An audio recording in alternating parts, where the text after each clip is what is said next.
Bonjour et bienvenue sur mon plan maths, l'application qui corrige vos exercices de mathématiques.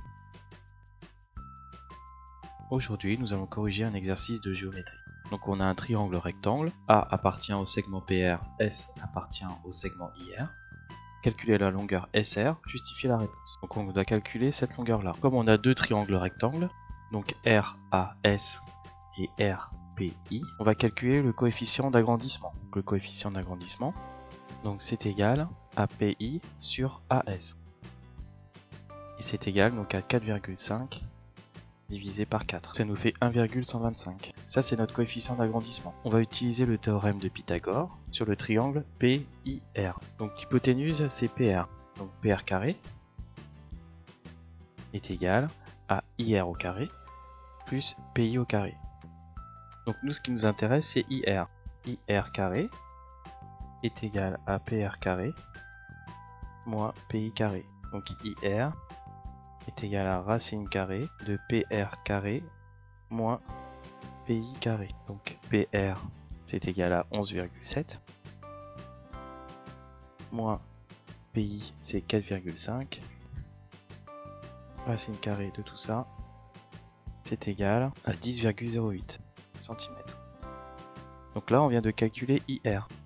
Maintenant on sait qu'on a un coefficient d'agrandissement de 1,125. Donc IR égale SR multiplié par notre coefficient d'agrandissement, multiplié par 1,125. Donc SR est égal à IR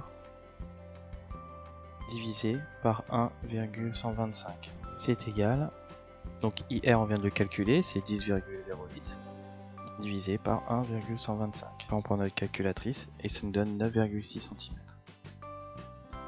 Voilà, on a trouvé le résultat. On va passer à l'exercice suivant. Donc l'exercice 28.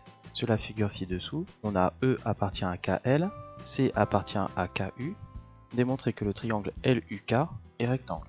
Pour démontrer que le triangle LUK est rectangle, on va utiliser le théorème de Pythagore. Donc qu'est-ce qu'il nous dit le théorème de Pythagore? Il nous dit que l'hypoténuse au carré est égale à la somme des côtés au carré.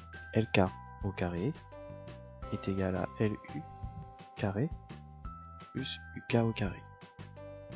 Donc si cette équation est exacte, c'est un triangle rectangle. LK carré c'est égal à 8,5 au carré. Donc c'est égal à 72,250. Maintenant on va calculer LU au carré plus UK au carré. Donc c'est égal à 4 au carré plus 7,5 au carré. Et donc là on prend encore notre calculatrice. Et donc ça nous fait bien 72,250. Donc d'après le théorème de Pythagore, le triangle LUK est rectangle. Donc le petit 2, en déduire que les droites LU et EC sont parallèles. Donc LU c'est cette droite là, EC c'est celle-là. Le triangle LUK est rectangle en U. Comme E appartient à KL et que C appartient à KU, comme E est la projection orthogonale de E sur la droite UK, donc les droites LU et EC sont parallèles. Petit 3.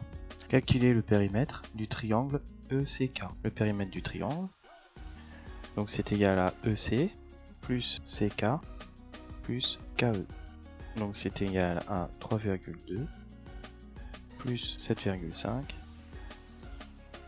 plus 8,5. Donc là ça nous fait 16, 16 plus 3,2, ça nous fait 19,2 cm. On va passer à l'exercice suivant. On effectue un agrandissement de rapport 4, ça c'est la donnée importante, du quadrilatère ABCD. Sur la figure agrandie, quelle est la mesure du segment ou des angles associés? Le segment AD est égal à 4 cm. Si on agrandit par 4, le nouveau segment AD sera 4 fois plus grand. Donc c'est 4 fois 4 égale à 16 cm. On fait la même chose pour DC. Donc on nous dit que DC est égal à 5 cm. Donc le nouveau segment DC agrandi, il sera égal à 5 fois 4. Donc ça nous fait 20 cm. Pour les angles, quel que soit l'agrandissement, l'angle ne varie pas. Donc on sait que l'angle ADC est égal à 60 degrés. Donc ADC agrandi est égal à 60 degrés. Donc petit d, donc le segment BC est égal à 7 cm. Donc on sait que le coefficient d'agrandissement est de 4. Donc le segment BC agrandi est égal à 7 fois 4, donc ça nous fait 28 cm. Voilà, une fois de plus, mon plan maths a résolu tes exercices. N'hésite pas à les partager avec tes amis et de t'abonner à notre chaîne YouTube. À bientôt!